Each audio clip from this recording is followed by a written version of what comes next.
Assalamualaikum warahmatullahi wabarakatuh. Kami dari kelompok 3 ingin mempresentasikan hasil diskusi kami, yaitu tentang mengenai pembelajaran model area atau high scope. Di sini saya akan menjelaskan tentang pengertian model area. Model area adalah ini mampu mengajarkan anak sesuai dengan tingkat kemampuan maupun minat anak dalam belajar. Model area juga dapat memberikan peluang kepada anak untuk memilih area-area yang diinginkan dalam belajar sesuai dengan minatnya. Karena anak usia dini masih membutuhkan kebebasan dalam belajar, sehingga dengan kebebasan tersebut, anak mampu mengoptimalkan pembelajaran sesuai dengan kriteria dan kemampuannya. Pendekatan ini merupakan sangat membantu anak dalam hal mengumpulkan benda-benda yang telah disusun di sekitar satu atau lebih, di mana anak dapat berinteraksi dengan media tersebut. Pembelajarannya dirancang untuk memenuhi kebutuhan-kebutuhan spesifik anak dan menghormati keberagaman budaya dan menekankan prinsip individualisme pengalaman bagi setiap anak. Membantu anak untuk pilihan-pilihan melalui kegiatan dan pusat-pusat kegiatan serta peran serta keluarga dalam proses pembelajarannya. Selanjutnya akan dilanjutkan kepada teman saya. Bagian B yaitu jenis-jenis model area. Yang pertama itu ada area balok.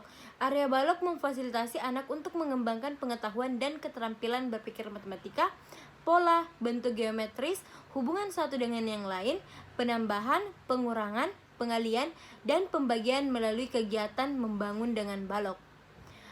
Nomor 2 itu ada area drama. Victoria Brown menyatakan bahwa bermain drama penting untuk anak usia dini sebagai proses melatih fungsi kognitif seperti mengingat, mengatur diri sendiri, mengembangkan kemampuan berbahasa, meningkatkan kemampuan fokus atau konsentrasi, merencanakan, menentukan strategi, dan menentukan prioritas. Nomor 3 itu area seni.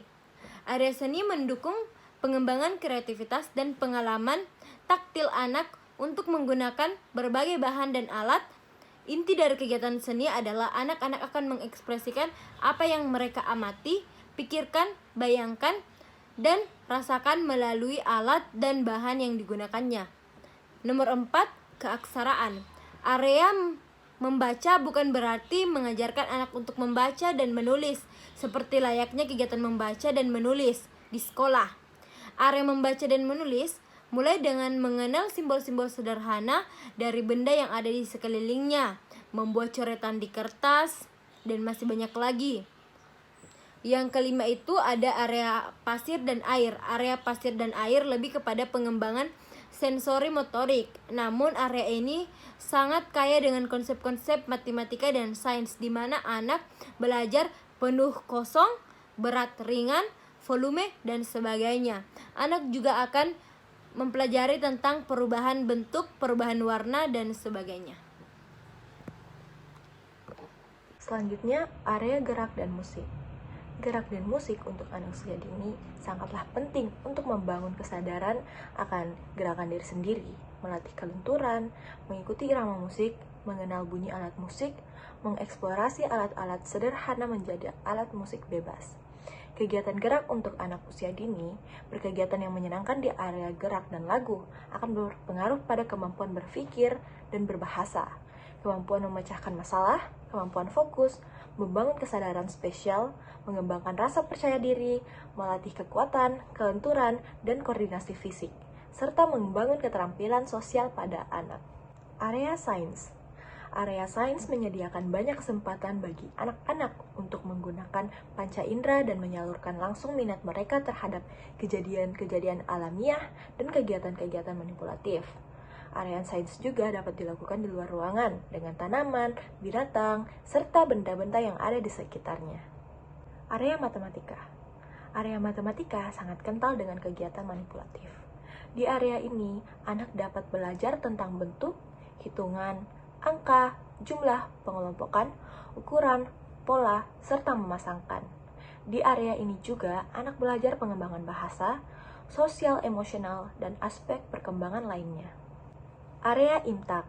Di Indonesia ditambah dengan area Imtak. Area Imtak memfasilitasi anak belajar tentang kegiatan ibadah sesuai dengan agama yang dianut oleh anak. Selanjutnya ada konteks implementasi pendekatan high scope atau model area. Guru menciptakan konteks belajar di pendekatan high scope dengan mengimplementasikan 5 elemen, yaitu yang pertama ada proses belajar aktif. Pemikiran bahwa anak adalah sumber pembelajaran mereka merupakan pusat dari kurikulum high scope.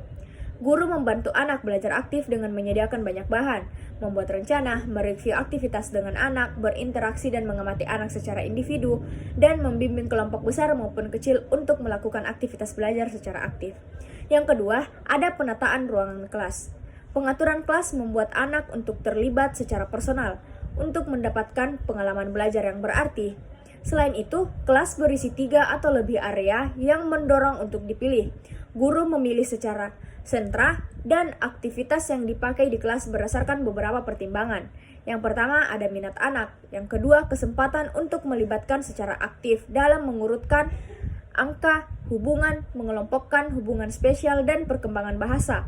Yang ketiga, kesempatan untuk menguatkan keterampilan dan konsep yang diperlukan serta kegunaan fungsional dan keterampilan dan konsep tersebut.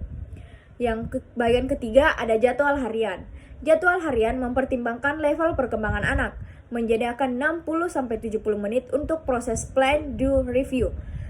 Menyediakan isi area sebisa mungkin konsisten sepanjang hari dan meminimalisirkan jumlah transisi. Yang keempat ada assessment. Guru tetap memperhatikan tentang tingkah laku yang signifikan, perubahan, ucapan, dan hal yang dapat membantu lebih baik dalam memahami cara berpikir dan belajar anak. Guru menggunakan 2 mekanisme untuk mengumpulkan data, catatan key experience atau pengalaman utama, dan portofolio. Selain itu, guru menggunakan catatan observasi siswa atau Child Observation Record atau COR untuk mengidentifikasi dan mencatat kemajuan anak dalam bidang pengajaran dan perilaku. Dan yang terakhir ada kurikulum. Kurikulum high scope berasal dari 2 sumber, minat anak dan key experience atau pengalaman utama, yang merupakan daftar perilaku pembelajaran yang dapat diamati. Pendasaran kurikulum pada minat anak bersifat sangat konstruktivistik, yang menerapkan filosofi Dewey dan Piaget. Sekian, wassalamualaikum warahmatullahi wabarakatuh.